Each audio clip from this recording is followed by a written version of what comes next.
Today I want to talk about what happens when the caregiver needs care. You're likely a caregiver. I'm a caregiver. We know how much caregivers do. Many of us have roles that include transportation, ordering and giving out medication, meal preparation, maybe even feeding our loved one, helping them get dressed, keeping them clean, handling their laundry, handling their finances. The list often can be exhaustive and exhausting. We do a lot. Caregivers are vital to the health and safety of the loved one they're caring for. We are not robots, though. We are human. And guess what? Just like everybody else, we have problems. We break down. Sometimes we need rest, sometimes we need recovery, and sometimes we have pretty significant health problems. So what happens when that happens? When we have a situation where we cannot care for the person who we love? I have said to my friends and loved ones over the years that I live in a house of cards. Just one little thing could go wrong and then everything falls apart. So guess what? In the last 2 years, I've had situations twice where all my cards fell down. And each time I ended up with a medical situation that meant that I could no longer care for my daughter for an extended period of time. I know I'm not alone. So let's get into it today. Let's talk about what happens when a caregiver needs care. But first, I want to welcome you to the channel where I talk about caregiving as an older person in the senior or the silver phase of life. My name is Teresa. I'm a parent of an adult woman who has a developmental disability. She lives with myself and my husband, and I provide a lot of her care. She also has a paid caregiver who comes in. She is dependent on us for all of her needs. So if this is a topic that you're interested in what happens when something happens to the caregiver, please settle in and let's talk about this. So for my daughter's entire life, I have been working. I have been employed. When she was very young, I worked part-time. As she got older, I went back to work full-time. So we've always had a caregiver associated with our family, helping us when my husband or I were at work, or maybe we were away, maybe I was on a trip, a business trip or vacation, and we couldn't take care of our daughter. My husband has done a lot of caregiving over the years, but he's a little bit older than I am. And, it's gotten harder for both of us as we've gotten older. But truthfully, throughout her lifetime, the majority of the caregiving that was done at home fell on me. And my daughter's now 37. And we have a caregiver who comes in 5 days a week and spends a lot of time here, which is great. She really helps out. But I cover nights and weekends, and overnights are challenging because our daughter does not sleep through the night. So a lot of times I have to get up and do something to take care of her. So like many parents of children with disabilities, I knew that the day would come when what we were doing wouldn't work.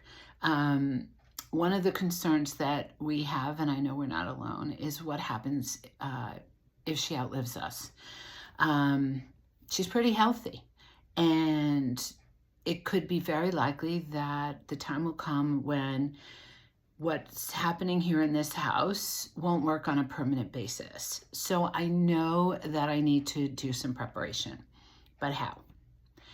Here's the truth: we all should be planning ahead, but many of us don't. I'm included. And why? I think there are a few reasons. First, we are so busy dealing with life as we know it. Who has time for some of this long-term planning that often requires a lot of research? It might require some extra financial resources.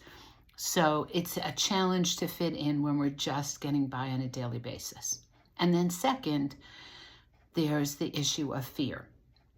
I think many of us are afraid of the unknown. I know that I am.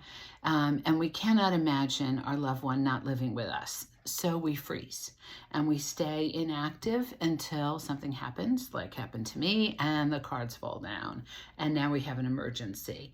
And it is never good for anybody to be living in an emergency. It's not fair to our loved one who needs care, but it's also not fair to the other people who we need to rely on to help pick up the pieces. So I know I've heard many parents say to me over and over again, you know, the best thing would be for my child to die the day before I do. And if you're not a caregiver, that may sound so harsh, but I know that that comes from a real feeling of fear and worry and deep love for their loved one, and a realization that, you know, we know what to do for our loved ones, and it's hard for us to understand how anybody else could do it as well or as complete as we can. But that's not always the case. So here's what happened here. 2 years ago, like many women, I was diagnosed with breast cancer, and I needed surgery and then radiation. In the days following surgery, I could not take care of my daughter. I had stitches, I had a drain, I wasn't allowed to lift. So thank God we have a great village of support, because friends and neighbors sent meals. My sisters came over and spent the night here for a few nights so that I didn't have to get out of bed in the middle of the night. Our daughter's caregiver worked extra hours, which we paid for, and we made it through. I healed, I began to get strong again and feel like my old self, but I made a list. I made a list of stuff that I realized I had to do. So I said, look, cannot live with my head in the sand anymore. I've got to get real. So I put some things on my list. I said, you know what? We need to look and see if there's a facility around here where our daughter could live, if it comes to the point where we can't take care of her anymore. And then I realized that I needed to update our guardianship papers here in Georgia. And I'll talk about more of that in a minute. So I put that on my list. And then I said, you know what? We have to update our wills and a special needs trust for her, because the wills were 10 years old. Executor, successor, guardian, all that information had to be updated. And we lived in a new state, and there's been some changes in special needs trust regulations. So we needed to get our wills looked at. And then my list sat there. And for almost 2 years, I worked on almost nothing until I had to. And what triggered my work on the guardianship issue is that all of a sudden, Medicaid here in Georgia realized that our guardianship papers, which we had given them when we moved here, were from New Jersey. And they said, guess what? They're not valid.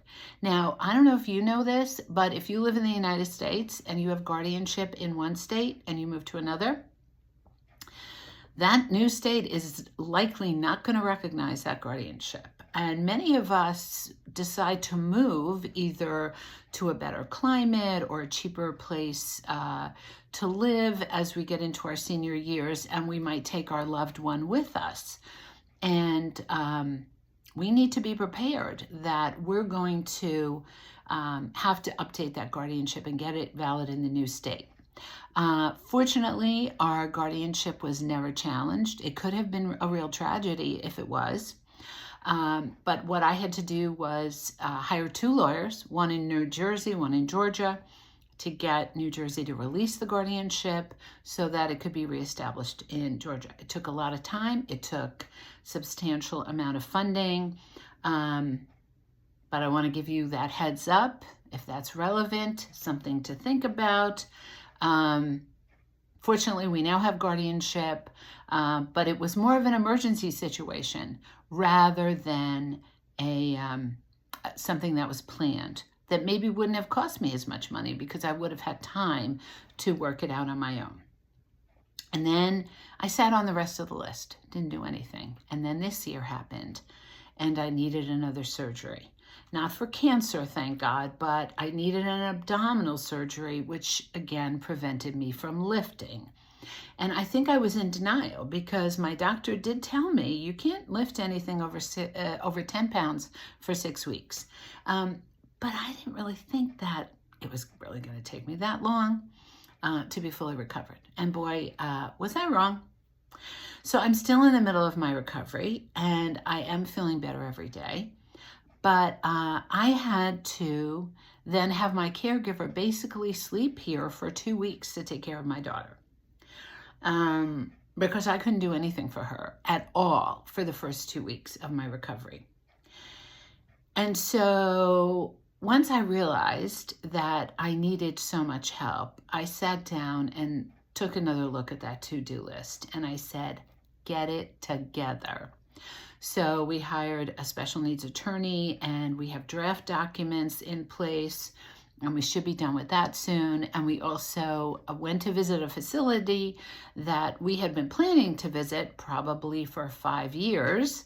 And guess what? We really liked it. It's not a place for her to go to now, but we filled out the paperwork and thank God we did, because guess what? The waiting list is 9 to 10 years long. So that shows you how much need there is and how few resources are available for families like ours.